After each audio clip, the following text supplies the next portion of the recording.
obstacle course. Coming up this week, I ask if Uncharted 4 is a finale worth treasuring. I also bring you a potted history of Nathan Drake's outrageous exploits. These retired treasure hunters celebrate 9 years of Uncharted, and I hope you like challenges because there is also a challenge. Horsey! There's no stone left unturned on this Video Game Nation. Now what do you bet?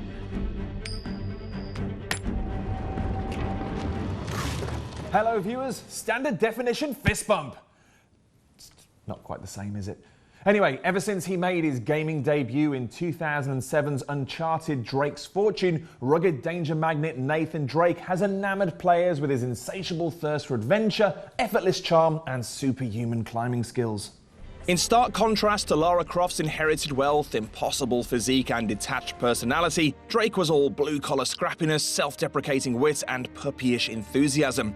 He's an everyman whose boundless curiosity leads him into extraordinary situations where the promise of once-in-a-lifetime discoveries overrides any concern for personal safety.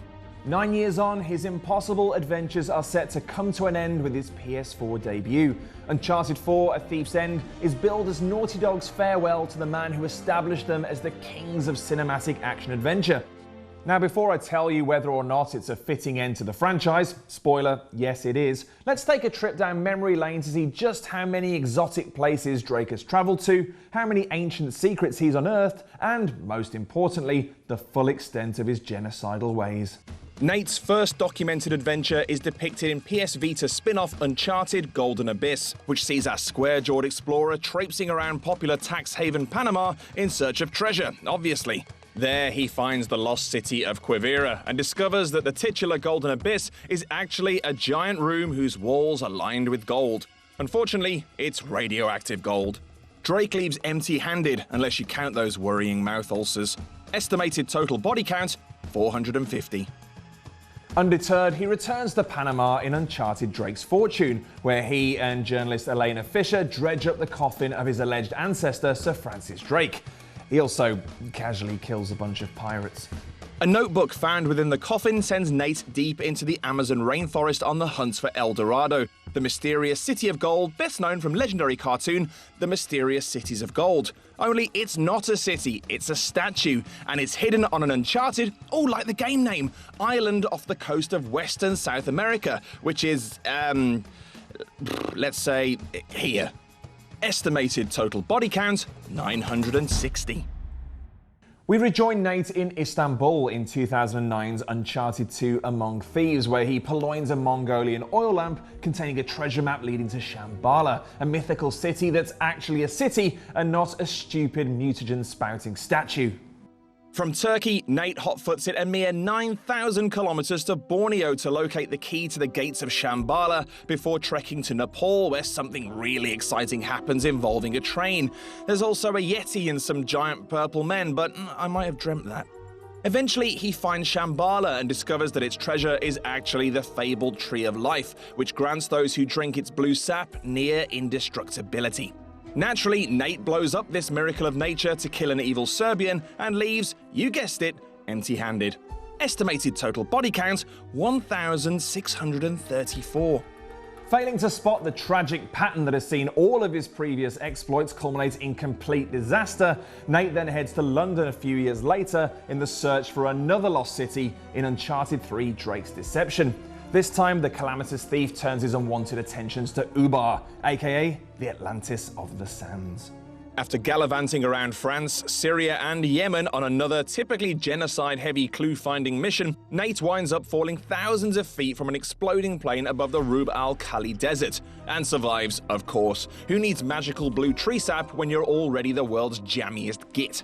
Of course, he then locates Ubar, discovers it harbors a terrible secret, and blows the place to bits because by this point Nathan Drake has clearly made it his mission to destroy more sites of historical importance than ISIS. But hey, at least he gets back together with his wife, so that's okay. So, after a mere 4 adventures, Nathan Drake has clocked up a staggering 2,179 kills. Thanks for that stat, IGN. That's more than the on-screen film kills of Arnold Schwarzenegger, Sylvester Stallone, Bruce Willis, Wesley Snipes, and Chow Yun-fat combined. When we rejoin Nate in Uncharted 4, we discover that he's finally settled down with long-suffering wife Elena and is holding down a regular job. Naturally, he's bored out of his mind, and all it takes is a surprise appearance from his long-lost, never-before-mentioned brother Sam and talk of pirate treasure to lure him back to his old ways. And I really do mean old ways. While this is quite possibly the best-looking game yet seen on consoles, Uncharted 4 has no intention of reinventing the wheel. For all its graphical grandstanding, it's still the same combination of climbing, cover shooting, and basic puzzle solving that served the series so well to date, albeit with a few new tricks up its rolled-up sleeve. Climbing is a more natural process of guiding Nate's hand towards the next ledge, which simultaneously streamlines the process and makes it feel a bit more involved. He's also conveniently remembered that he's a dab hand with a grappling hook, a pleasingly hefty device with which he can swing, shimmy up, and hoist heavy objects. It's an undeniable thrill to leap into an abyss, only to hurl the hook up at the last second and snap into a swing that would make Spider-Man proud. And while that theme park ride feeling of being funneled from one spectacle to the next remains, there's at least a greater illusion of freedom throughout. This is especially true of combat, where you're often given the chance to use the tiered arenas to sneak around the enemy before you're inevitably spotted and have to resort to outgunning them instead. However, it's also employed to great effect during some of the game's quieter moments, most notably when you first arrive in Madagascar.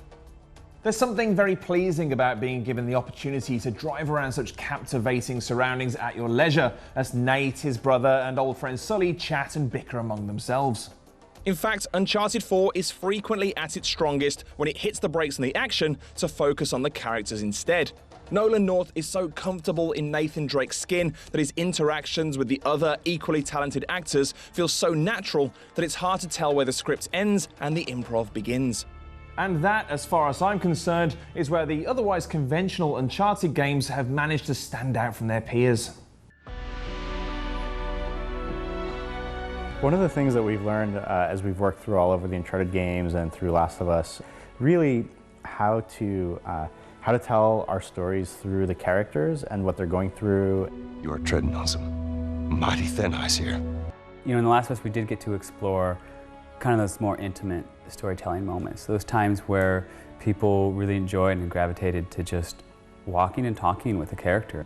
When we took a look at like Uncharted 4, so here we have, you know, it's Uncharted, right? This is the summer blockbuster. But we also have this really kind of relatable, yes, he's like kind of a joke cracking, you know, kind of likable guy, but he's also a very, very kind of complex character. You know, you kind of see some of these moments of him caring deeply about the people around him, but also being kind of torn with some of these decisions that he makes. What would our lives have been like if we hadn't started by chasing these people who've been dead for hundreds of years? You think it would resemble more of a normal life? We're seeing Drake being pulled between his chosen family with Elena and his blood family with Sam, and the fact that he seems like he can't stop himself from going on adventures.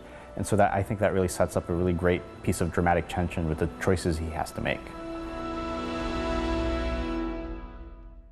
At a late point in the game, Drake practically breaks the fourth wall, grumbling, "This is a lot harder than it looks," as he scales the umpteenth cliff face of his career.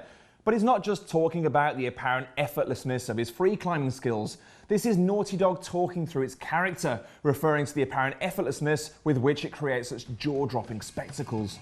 Naughty Dog doesn't only craft beautiful-looking worlds, it also strives to create a genuine sense of connection between these gorgeous environments and the characters that occupy them. The sheer attention to detail is mind-boggling, second-guessing players' actions throughout with countless animations and thousands of contextual lines of dialogue. Nate, really? Done. While I'll admit to finding the familiar beats of its climbing and shooting pretty tiresome during the later stages of the game, largely because they don't really ever change, I couldn't help but be buoyed along by the story. The central pursuit of a long-lost pirate utopia is compelling enough, even if the lengths to which the long-dead cutthroats have gone to protect their secret are hilariously, impossibly convoluted. Once again, though, it's the more grounded human aspects that really stand out. The relationships between the heroes feel real enough to make you genuinely care what happens to them, to the point that the question of whether or not they find their fortune feels less important than the fate of Nate and Elena's relationship. Without giving too much away, Uncharted 4 provides an immensely satisfying conclusion to Nate's story, but still leaves room to explore other avenues should Naughty Dog desire it. While I'd much rather they focus on developing new ideas, I'd be interested to hear if my fellow experts agree. I feel it's quite nice when you get like a story that's just like, oh, and then it all finished nicely and it's fine, and you tie the bow in it, and that's good. You don't get that outside of fiction. It's just like it just keeps going and things keep happening. Nobody wants that. So they don't want to see Nathan Drake filling out a tax return and looking sad and worrying about how he's going to pay it off. I think it's great to have a definitive ending. I think the issue is we have now, when a game makes so much money, it is a temptation just to go back and to try and just squeeze everything, for its worth. But I think kind of Naughty Dog are such an interesting studio and so talented that, I really want to see them working on something completely different and completely new. I think endings are really hard to pull off. You look at TV, TV really struggles with its endings. There's so many bad endings to TV shows. And it's brave, but it's also really assuring to see a team actually commit and say, this is where we're going to end these characters. Because, novels get to do that, films used to be able to do that, and it's something that I think for games to really mature, they need to get around to doing as well. The nostalgia and gleeful self-referencing that pervades Uncharted 4 feels like Naughty Dog not only bidding the series a fond farewell, but also a school of game design they've been associated with ever since Crash Bandicoot. And what a way to sign off. It's a technical and artistic marvel that provides uncomplicated, pulpy thrills of the highest caliber. We'll return after the break with even more Uncharted love. So enjoy these heartfelt attempts to sell you stuff, and I'll see you in 3. Horses! And starts Tuesday the 7th of June at 8, brand new and exclusive to Sky One.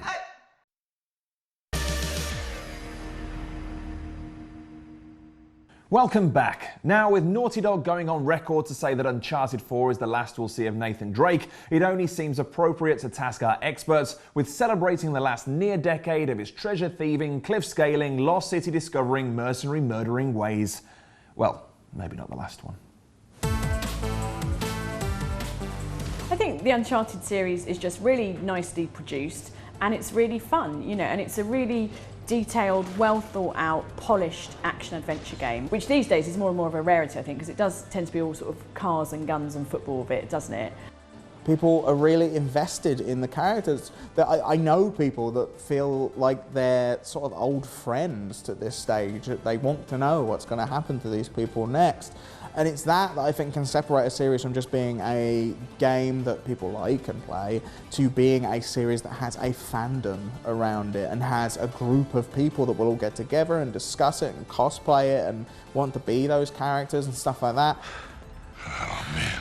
I think Uncharted came about at the right time when Sony was trying to rebuild its PlayStation brand around something new, because the PS3 wasn't as popular as PS2 for a whole bunch of reasons. And then Uncharted, and especially Uncharted 2, represented this movement of quality and experience and this feeling of, not just expensive, loads of money being thrown into it, but also loads of time and talent and artistry. Everything that Sony are doing now feels like it pushes that agenda. And Uncharted for me was where you can mark that's where it started. Don't touch the button. This one?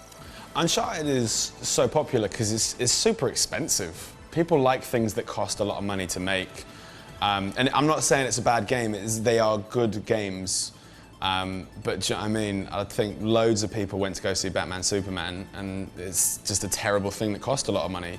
People are watching Donald Trump on TV. It's a terrible thing that costs a lot of money. Uncharted is probably the least offensive because it's not terrible, it's quite good. But people just go, this game cost money to make. And they're like, money? I love money. Money's great. Put it in my game. Hey, look at this. It's an Indiana Jones movie you get to play, isn't it? But like one of the good ones, one of the first 3, not the one with the spaceships, where Harrison Ford did like a collaboration between Madame Tussauds and World of Leather. Now you know everything. I like Uncharted 2 because I think it's the one where the series really sort of found its feet, and it's got just the perfect sort of blend of like they got the rhythm right this time with mixing up the set pieces and the combat and all of that. It's got some really nice punchy one-liners in the script, and it's just this beautiful world that you get to explore, and I think that's what Naughty Dog is really good at. The only one I've actually played start to finish was Uncharted 2. I liked it because it felt like an Indiana Jones film, and then you get to the end and then you're just fighting like hairy dudes on top of a mountain full of goats, and I think you can punch the goats, and I don't feel good about it, but it's funny as well, punching goats. But not real goats, don't punch real goats, just punch virtual goats. Hey, how are you, fella? I don't know what my favourite Uncharted game is yet. It really might be 4. I haven't played enough of it to say that definitively, but 4 brings in, as you would expect, so much from The Last of Us. It's no longer just you and somebody doing things in a level. It's actually 2 characters having dialogue, having a relationship, and then watching those things alter depending on the circumstances of the game. Well, everyone says 2's the best one, don't they? But I really enjoyed 3 as well. I think because 2 was so good, it was hard for 3 to be impressive because people had got used to how awesome it could be.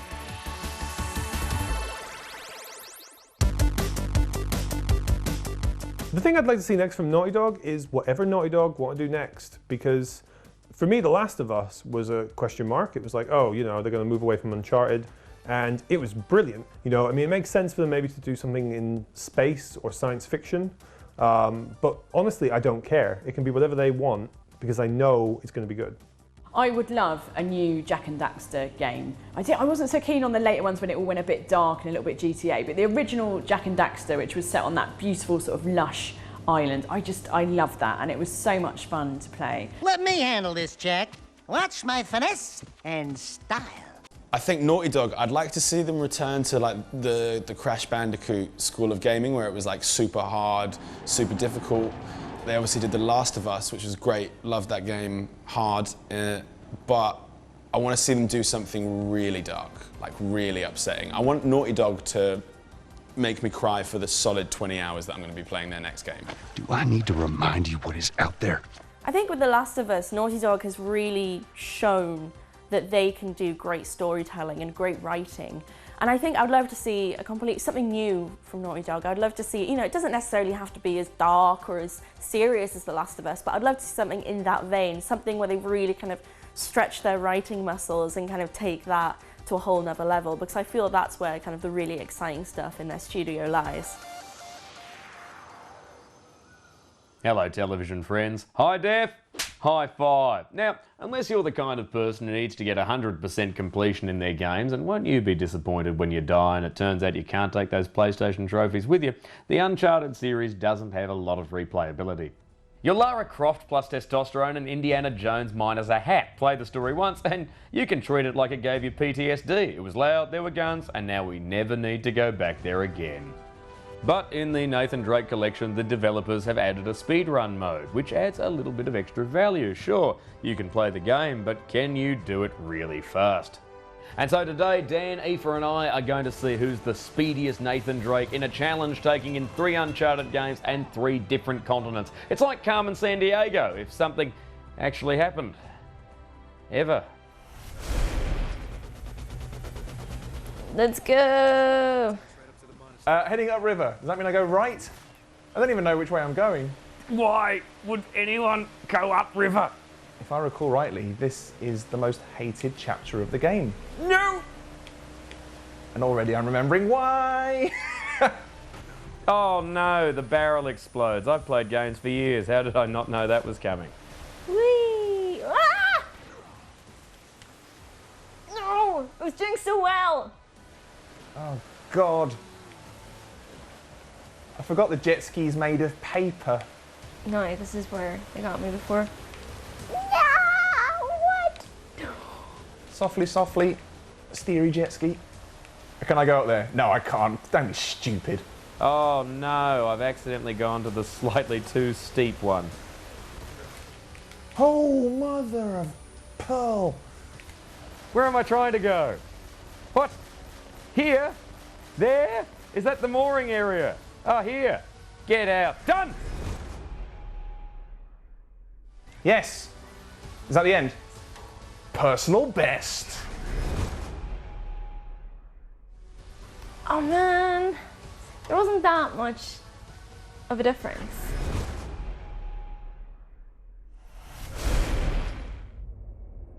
So for round 2, we've moved on to Uncharted 2.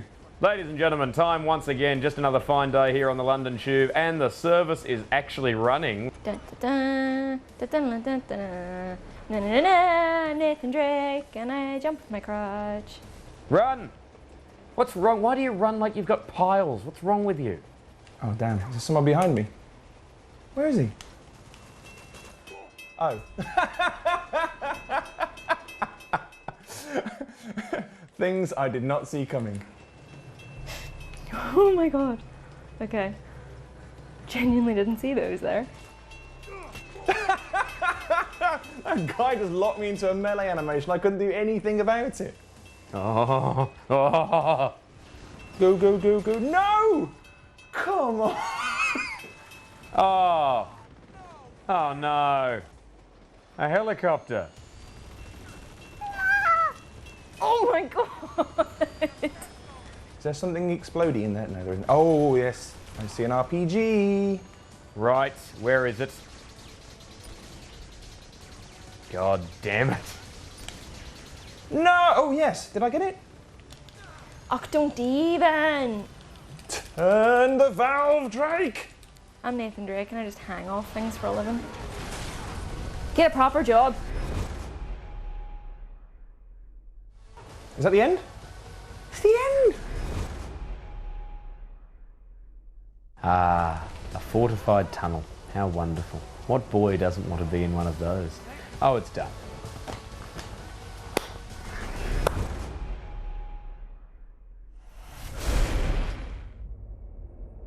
So we've moved on to Uncharted 3, which looks amazing in HD. Look at this. Horses. This is definitely the best chapter. Because horses. Oh, hello, cast of Mad Max. Yes. Yes, I see that you're alive. Stop it. Oh, wow, this is a bike doing a wheelie on its own. Yep. Yeah, see you later. Oh, very good. Get the RPG. Now that we have the RPG, shoot it.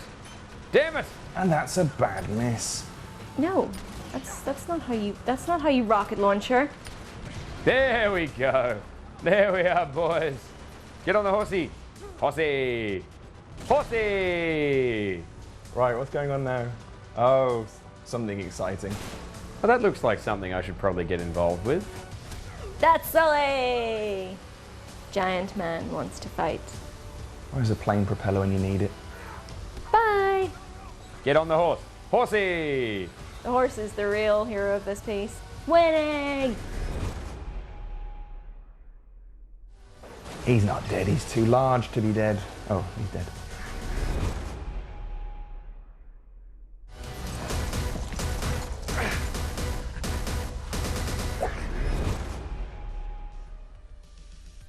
Are you sad to see Uncharted go, or glad to see the back of it? Sadly, two-way TV still isn't a thing, so you'll have to transmit your thoughts via the medium of the typed word, either on the official Video Game Nation Facebook page or on Twitter using the hashtag VGN, because we're not allowed our own account for some reason. Join us again next week for the challenge to end all VGN challenges. See you then.